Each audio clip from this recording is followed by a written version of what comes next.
Tudo bem, Eduardo? Aqui, ó. Agora é oficial, né? O Borja contratado. Eu queria que você falasse como o treinador, o futuro treinador dele, enxerga esse atacante, né? E, claro, agora o torcedor vai querer que ele jogue, mas o que você tem de planejamento para ele? É uma contratação importante.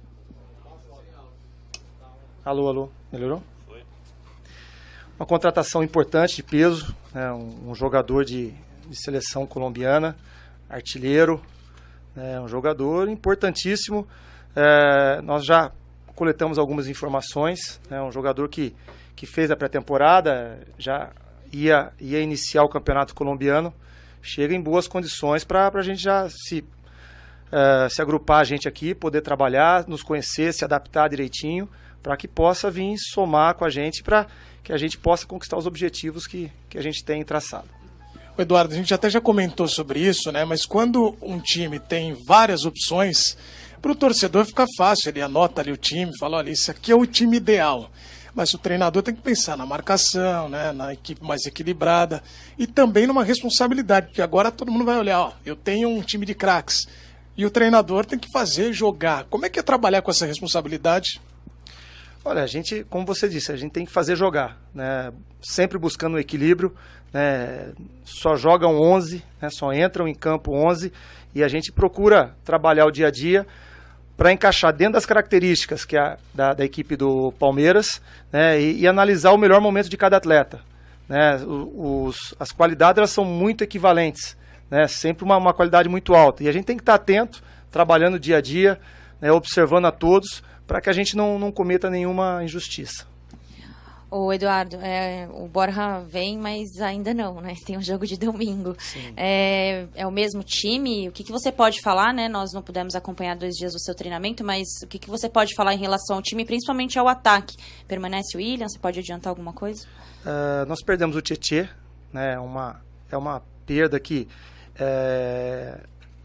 mexe um pouquinho, né, na nossa maneira de jogar. Nós tentamos nos adaptar, achar uma outra peça que pudesse dar a sustentação que ele dava, com uma chegada dentro da área, né? Então a gente buscou essa semana, testamos aí duas formações, mas tem mais um dia amanhã, né? Não tem nada decidido e amanhã, a partir do treinamento de amanhã, a gente define a equipe, né, que vai enfrentar o Ituano.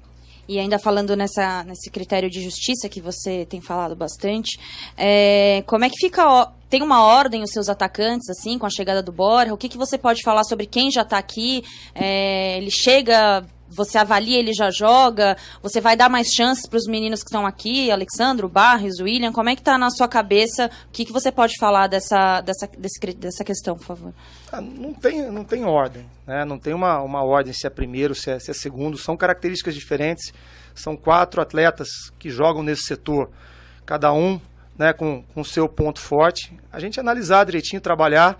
O Borja ainda vai demorar um pouquinho para jogar, né? Ele não pode jogar o Campeonato Paulista, né? Ele entraria só na Libertadores. E a gente tem tempo para trabalhar, para ele se adaptar. E nós temos 3 que estão treinando, estão trabalhando, estão buscando espaço. A gente tem observado e testado todos em jogo, em treinamento, para achar a melhor formação. Como eu sempre falo, a gente tem que escolher aquele que sirva as características do jogo e da nossa equipe e também que esteja num melhor momento, né? As características são diferentes, mas são grandes jogadores, né? E a gente respeita isso, a gente tem o cuidado para escalar. Eduardo, tudo bem? Aqui, ó. Eu queria que você falasse muito, foi falado durante a semana, na expectativa da contratação do Borja, que se o Palmeiras trouxer realmente esse atacante, vai ficar com um time favorito a tudo, e aí a responsabilidade vai ser do Eduardo montar esse time. Como é que você está vendo essa responsabilidade e como lidar com essa pressão de ter o melhor elenco do Brasil hoje? Primeiro, o futebol brasileiro tem mais 4, 5 equipes com um elenco forte. Elenco muito bom. Flamengo se reforçou, Cruzeiro se reforçou, Corinthians se reforçou. O Palmeiras fez um trabalho brilhante com o Alexandre Matos, né, e coloca o Palmeiras entre os favoritos aos títulos que forem disputar. Quanto à pressão, eu me preocupo com o campo, né? A minha solução ela é tática, ela é dentro do campo, ela é com os jogadores, é conversando, é trabalhando dia a dia, né? Se eu ficar preocupado com se é pressão, tá num grande clube, num grande elenco, né? Eu perco foco e perco tempo para trabalhar o campo, né? A gente trabalha muito dentro do campo e aqui o Cícero e o Alexandre, principalmente, com o presidente por trás, ele nos dá muita tranquilidade. Então essa pressão, né, que talvez tenha fora, que ela é criada, ela não entra aqui. Ela nos dá muita tranquilidade para trabalhar, tomar as decisões, né, tá com os atletas, né, muito próximo, para que a gente possa render dentro do campo. Né? Eu não me preocupo particularmente com pressão. A minha concentração é dentro do campo. Ô Eduardo, é normal que basicamente as perguntas girem em torno dessa contratação pelo impacto que ela causa, né? A maior do clube até aqui. Eu queria saber de você justamente isso. Você é o comandante tá no Palmeiras hoje, sendo que o time fez a maior contratação da história do clube, trazendo o colombiano Borja, eleito o melhor das Américas ano passado. Eu queria saber de você, o que você acha que pode trazer de impacto para o cenário nacional e tendo você no comando técnico desse time? Olha, você trouxe mais um jogador, artilheiro, né? Teve um ano brilhante ano passado. Um jogador que de 54 jogos ano passado jogou 48 como titular. É um jogador que fez em 4 jogos de Libertadores, fez 5 gols, né, na fase final, que é a fase mais difícil. É um jogador que, embora seja destro, na Libertadores dos 5 gols, 2 foram com o pé esquerdo. Tem um aproveitamento de finalização muito grande, quase que 54% das bolas que ele chuta em gol dentro e fora da área, uma média isso, tá? Não tenho, mas é 54% das bolas que ele chuta dentro e fora, dentro da área e fora da área, elas vão em gol. Então é um cara que tem, né, uma objetividade, uma qualidade, e é importante você ter esses caras. Quando você fala em título de Libertadores, de chegar no Mundial, Paulista, bi-brasileiro, você tem que trazer esses caras. Eu acho que o Alexandre vem fazendo um trabalho brilhante, né, conseguiu, numa engenharia aí, até driblar os chineses, que não é para qualquer um, e trazer um jogador importante, né? Mas não é só o Borja que vai fazer o Palmeiras vencedor esse ano. É o elenco, é o grupo, e isso a gente deixa bem claro aqui dentro, né? Fora é o Borja, é o artilheiro, mas aqui dentro é um jogador que vai brigar, que vai treinar, que vai se entregar, que vai brigar por uma posição, como todos brigam, né, para que a gente possa junto ganhar tudo aqui. Oi, Eduardo, aqui. Oi. Falando ainda do elenco para o jogo de domingo, o Guerra atualmente ele se encaixa com as características pessoais dele e o que o Palmeiras requer, e queria que você explicasse como nesse sentido. Olha, o Guerra ele se enquadra no nosso perfil, né? Perfil pela personalidade, pela maneira de jogar, aguerrida. É um jogador que briga, que luta por toda a bola, que se oferece no espaço quando está sem a bola para o companheiro, né? Participativo. Um cara que taticamente ele faz o meio, faz um terceiro homem pelo meio campo, ele faz o meio centralizado, faz o terceiro homem pelo meio campo, ele faz aberto, um falso 9 ele pode fazer em determinada situação. Então ele se enquadra, chegou bem, ainda está ganhando, está se adaptando, está ganhando uma condição, mas é um jogador que eu já acompanhava, né, de longe, né, e estando trabalhando com ele aqui, não digo que é uma surpresa, mas me deixa muito feliz de ver o desempenho dele e a determinação que ele chegou aqui no Palmeiras. Eduardo, com tudo isso que está acontecendo no Palmeiras, é o atual campeão brasileiro, um elenco qualificado, mantido, reforçado, alto investimento. Você se sente na obrigação de, como treinador, conquistar um título importante pelo Palmeiras? Olha, acho que todos que estão aqui no Palmeiras hoje, os atletas, comissão técnica, diretoria, né, são não vou dizer obrigados, mas, né, nós estamos trabalhando para ganhar isso, né? O investimento, tudo foi feito, a estrutura física, ela é feita para ganhar títulos, e o trabalho é para ganhar títulos, né? A gente tem que vir buscar, e o treinador não pode chegar aqui e vir falar que ele vai disputar o campeonato só, ele vem para brigar por título, nós vamos brigar por título. A gente tem outras equipes também fortes, que também se prepararam, né? Mas o Palmeiras entra, né, na briga com as grandes equipes. do Brasil para os títulos nacionais e também a nível sul-americano entra, né, com as grandes equipes para brigar pela Libertadores. Eduardo, você é um técnico jovem ainda, né? E acho que talvez seja a primeira experiência com tantos jogadores de qualidade no mesmo elenco, né? Como é que você tem se preparado para administrar tudo isso, para deixar os caras que não estão jogando sempre motivados, se sentindo importantes? Como é que você tem trabalhado isso? Olha, dentro do campo, né, a gente dá atenção, o mesmo treinamento que a gente faz para a equipe A, a gente faz para a equipe B, e até às vezes, né, sobra algum jogador, você faz para a equipe C. Dá atenção, trabalhar e principalmente você mostrar para esses atletas que você sabe o que você está fazendo, que você tem conhecimento, né, que você, a cada trabalho, eles entendem o objetivo daquele trabalho, onde a gente quer chegar, e com isso você tem o respeito dos atletas, e aqui no Palmeiras o ambiente é muito tranquilo, né, eu vejo as perguntas de pressão, de vaidade, né, esse ambiente do Palmeiras, eu já trabalhei em grandes equipes, né, trabalhei com equipes não com tantos jogadores com nível qualificado, mas muito próximo disso, né, e realmente era complicado. Aqui eu encontro um ambiente muito tranquilo, né, o Alexandre e o Cícero são muito responsáveis por isso também, dão uma retaguarda, dão uma tranquilidade para todos aqui trabalhar, e a preocupação é no campo, né, como eu disse antes, você dá atenção para todo mundo, e eles saberem que você vai ser honesto, você vai ser justo, né, e escalar o melhor. Eu acho que a qualidade respeita a qualidade. Isso é o principal. E se você for justo, né, as coisas acontecem normalmente. Você falou em duas formações que você testou para esse jogo contra o Ituano. A dúvida seria Guerra ou Moisés, é isso? São jogadores, pode ser. Né? Pode ser, são jogadores que ainda não estão no seu ideal. Começaram um pouquinho atrasado a pré-temporada. Né? O Guerra chegou um pouquinho depois, embora numa condição boa. Né? O Moisés, nós decidimos ter uma outra linha de preparação para ele. Pode ser, mas ainda tem outros atletas que vêm jogando bem, que estão desde o início da pré-temporada em condições também de brigar por uma posição. Eduardo, boa tarde. Sobre o Borja de novo. Sim.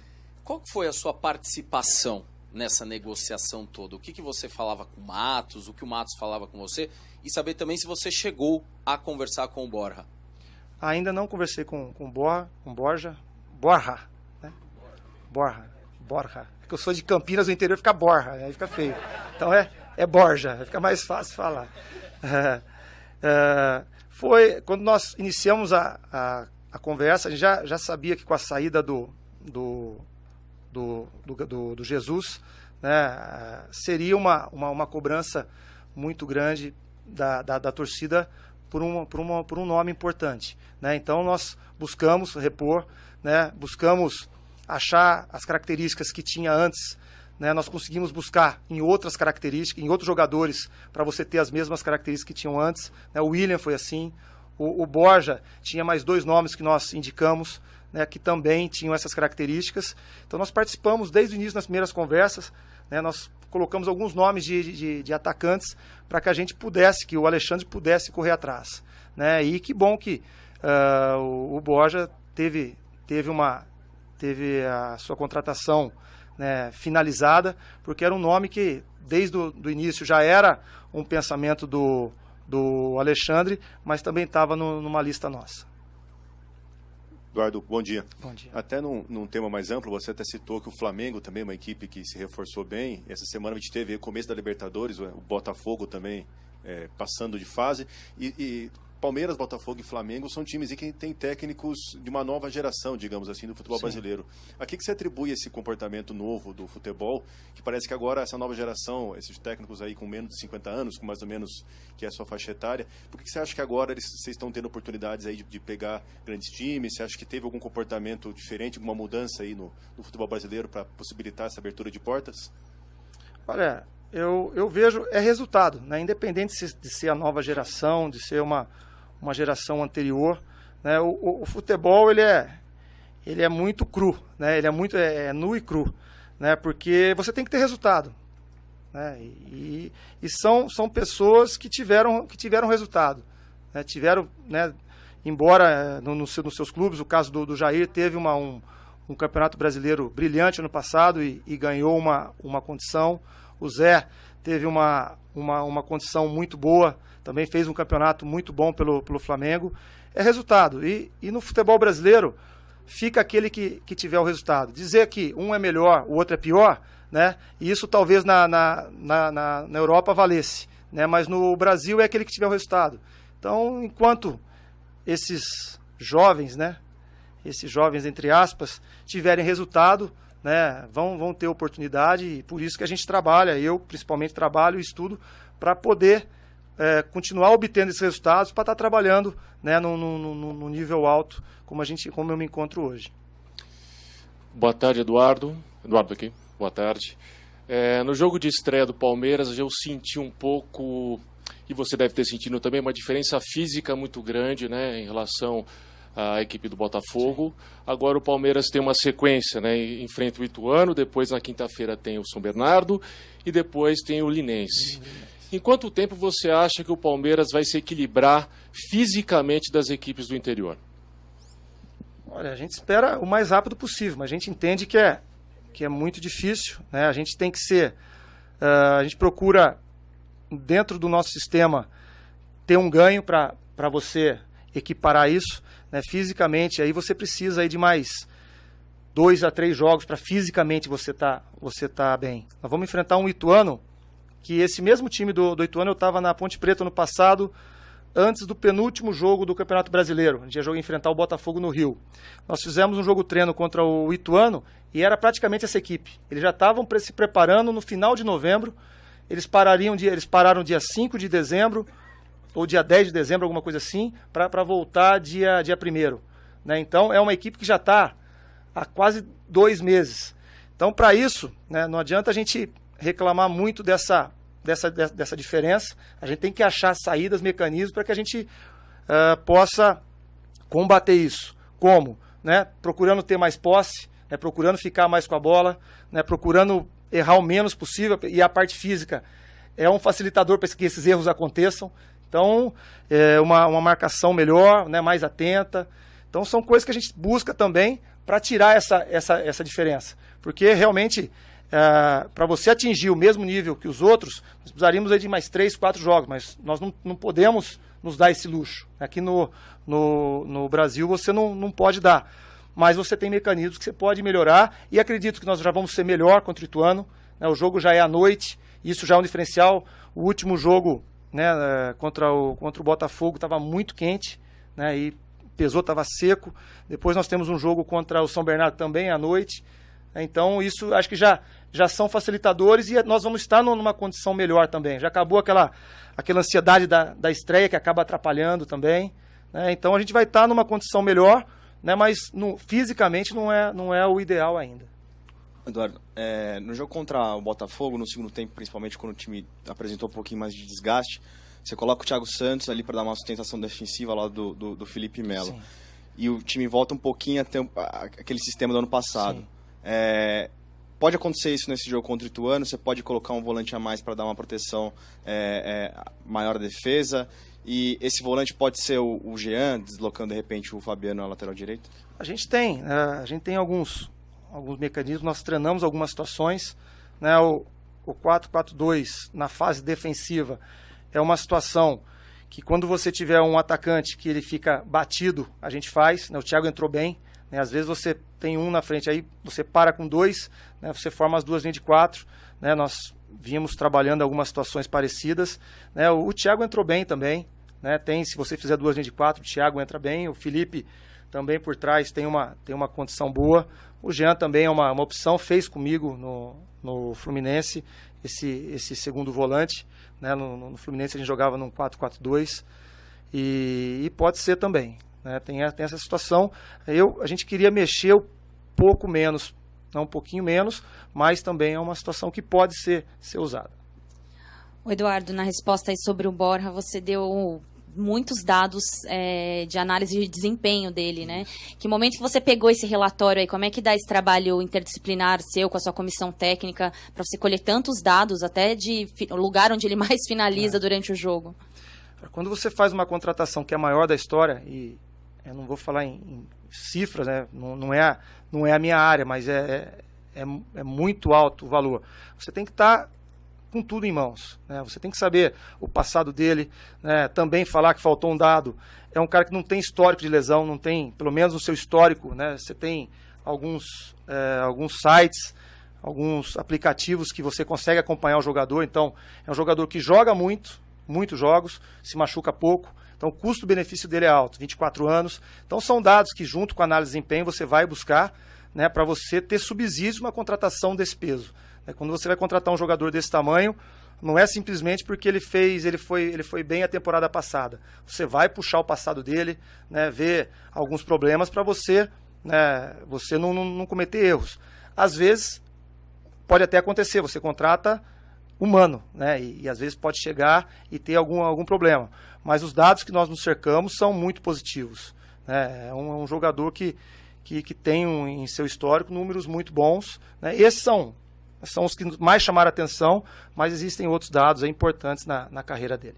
E ainda sobre o ataque, na segunda-feira o Barrios não participou do jogo treino, né? Isso é uma programação para que ele tenha uma evolução física ou é porque você não conta no primeiro momento que ele possa jogar nesse final de semana? O Barrios teve alguns problemas no ano passado, né, de lesão, assim como teve o Mina, como teve o Moisés mais no final do ano por causa da cirurgia.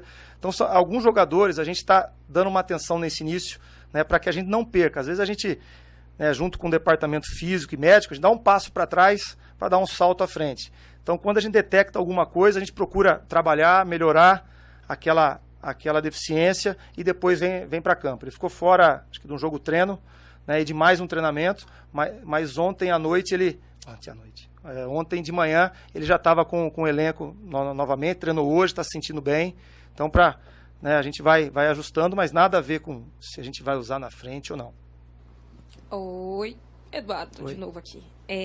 A gente está conversando com o Praz hoje no GE sobre os 200 jogos dele pelo Palmeiras. E eu queria que você falasse um pouquinho da importância dele, da experiência dele, liderança dentro do grupo, para a gente, enfim, falar. Olha, é um jogador que, né, os números já falam, né, 200 jogos.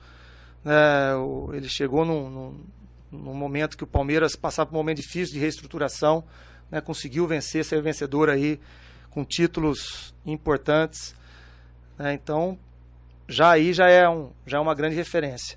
Mas dentro do campo é uma liderança, é um dos primeiros a chegar, é um dos últimos a sair, né, trabalha, né, treina muito sério, exemplo fora de casa, dedicado. Então serve, a gente tem um elenco com alguns jovens que estão chegando, outros meninos que estão subindo. Então é o exemplo para todos, né, de cara que já ganhou muita coisa e quer ganhar mais. Não está contente com o que ganhou ainda e busca sempre mais. Então ele passa para a gente no nosso dia a dia, além da liderança dele, muitos exemplos que a gente pode usar com os jovens e com todos no nosso grupo. Valeu, gente. Valeu?